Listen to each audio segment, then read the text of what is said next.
मैं लता गंगवार और आप देख रहे हैं आरजे न्यूज भारत। हम इस वक्त मौजूद हो चुके हैं राजेंद्र नगर में के हॉस्पिटल के सामने डॉक्टर विश्वास जी के क्लिनिक पर। आइए हम उनसे जानते हैं आयुर्वेदिक के बारे में। जी सर नमस्कार, हमारे चैनल में आपका बहुत बहुत स्वागत है। नमस्कार, आपके सभी दर्शकों को नमस्कार। जी सर, मैं आपसे जानना चाहेंगे कि जो बरेली में आपने पहली बार आयुर्वेदिक अस्पताल ओपन किया है, उसके पीछे का आपका लक्ष्य क्या है और कारण क्या है? देखिए, आयुर्वेद की प्रैक्टिस बरेली में बहुत सारे डॉक्टर्स करते हैं, बट अभी तक बरेली को कोई भी ऐसा अस्पताल नहीं मिला था जहाँ पे कि एक मल्टी स्पेशलिटी कल्चर दिया जा सके, जहाँ पे पेशेंट आता है। जैसे आपने और कोई हॉस्पिटल्स जब आप जाते हैं जो एलोपैथिक हैं, जहाँ पे अलग अलग विभाग है, मेडिसिन विभाग है, सर्जरी विभाग है, पीडियाट्रिक है, गायनोकोलॉजिस्ट है, तो हर विभाग अलग अलग है। लेकिन आयुर्वेद के नाम पे अगर हम बात करें तो ऐसा कोई अस्पताल नहीं था जहाँ पे अलग अलग विभाग के चिकित्सक आपको मिले जो कि आयुर्वेदिक चिकित्सा पद्धति से इलाज करें। तो हमारा यही एक उद्देश्य था कि हम बरेली और ये रोहिलखंड की जितनी भी जनता है उसको एक ऐसा प्लेटफॉर्म प्रोवाइड कर सकें जो कि एक ही प्रांगण में सारे के सारे जो रोग हैं उसका चिकित्सा उनको मिल पाए, जो कि आयुर्वेदिक पद्धति से दी जा रही है। जी, जैसे कि बरेली में एलोपैथिक की तो भरमार भरी हुई है, लेकिन अभी तक आयुर्वेदिक का कोई अस्पताल ही नहीं था बरेली में।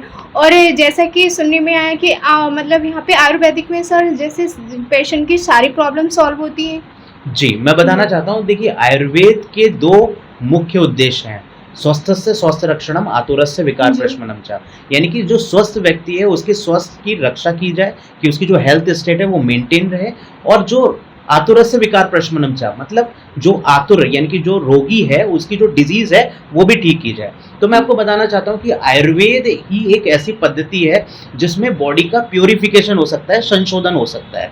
अमूमन अगर हम आधुनिक चिकित्सा देखें तो वो बीमारी को मेंटेन करके रखती है और बीमारी को दबा करके रखती है, लेकिन आयुर्वेद क्या करता है कि बॉडी के अंदर जो हमारे 3 दोष हैं जो कि अपने नॉर्मल वैल्यू में रहते हैं, वात पित्त कफ, तो बॉडी हेल्थ स्टेट में रहती है। लेकिन अगर ये अपनी मात्रा से वृद्धि को हो जाते हैं यानी कि बढ़ जाते हैं, या फिर मात्रा से कम हो जाते हैं यानी कि उनका क्षय हो जाता है, दोनों ही कंडीशन में डिजीज होती है। तो आयुर्वेद क्या करता है, सबसे पहले पंचकर्म के माध्यम से बॉडी का संशोधन करता है, फिर जो बची कुची जो बीमारी रह जाती है वो शमन चिकित्सा के थ्रू हम लोग ठीक करते हैं। तो एक होलिस्टिक अप्रोच है जिसमें कि दोनों ही वर्ग, एक हेल्थ स्टेट के जो पर्सन है वो अपनी हेल्थ स्टेट को मेंटेन रख सकता है, और जो डिजीज पर्सन है वो अपनी डिजीज को ठीक कर सकता है। सर आपने आयुर्वेदिक की पढ़ाई कहाँ से की थी? मैंने बनारस से किया था, संपूर्ण यूनिवर्सिटी है, वहाँ से मेरा ग्रेजुएशन हुआ है, अन्नामलाई यूनिवर्सिटी से मेरा पीजी हुआ है। जैसे कोई भी पेशेंट होता है, अगर उसको कोई भी बीमार होती है, मतलब जैसे कोई भी गंभीर बीमारी होती है, तो सर उसका ट्रीटमेंट कितने मंथ तक का होता है? इसका कोई कोर्स होता होगा ना, कितने मंथ तक? देखिए होता क्या है कि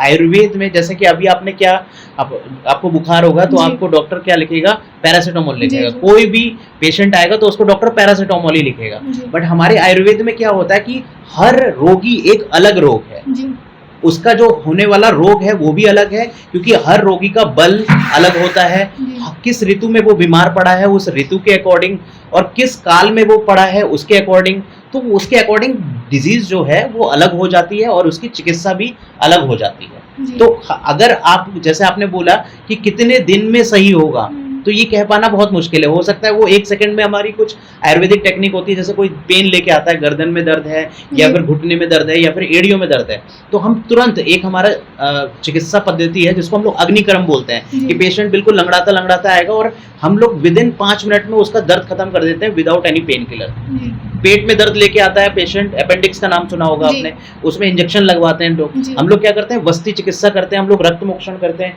क्यूबाइटल फोसा से वहां से ब्लड लेट कर देते हैं, और जैसे जैसे ब्लड निकलता चला जाएगा दर्द में, पेन में रिलीफ मिल जाएगा। तो ये कह पाना कि कितनी देर में सही होगा वो डिपेंड करता है कि रोगी कैसा है, उसको क्या रोग है, रोगी का बल कैसा है, और उसमें क्या क्या कॉम्प्लिकेशंस है, उसके अकॉर्डिंग हो सकता है कि वो तुरंत ठीक हो जाए, हो सकता है वो 1 साल 6 महीने भी लग सकता है। सर आपको कितना टाइम हो गया इस फील्ड में? मुझे और 12 साल क्लिनिक ओपन किया आपको कितने? जी। ये जो क्लिनिक जिस पे आप बैठे हो ये 12 साल हो चुका है, और हमारा जो हॉस्पिटल है जो कि भोजीपुरा क्षेत्र में अभयपुर, आपने नाम सुना होगा, वहाँ पे हम लोगों ने खोला है, ऑन हाईवे ही है वो। और सर कब आपने ओपन किया है? उसको 2 साल हो गया है। 2 साल।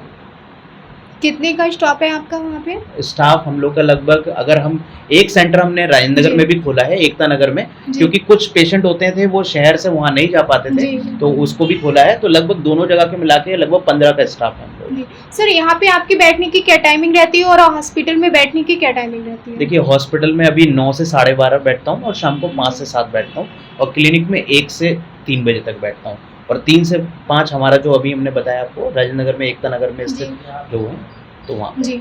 सर हमारे चैनल के माध्यम से आप दर्शकों को क्या संदेश देना चाहेंगे? मैं यही संदेश देना चाहता हूँ कि जैसे कि अभी आयुष मंत्रालय की एक मुहिम चली हुई है कि हर दिन हर घर आयुर्वेद, तो जी। मैं चाहता हूँ कि ये जो एक संकल्प लिया है आयुष मिनिस्ट्री ने, इस संकल्प की पूर्ति के लिए हर किसी को आयुर्वेदिक पद्धति, आयुर्वेदिक जीवन शैली को अपनाना चाहिए।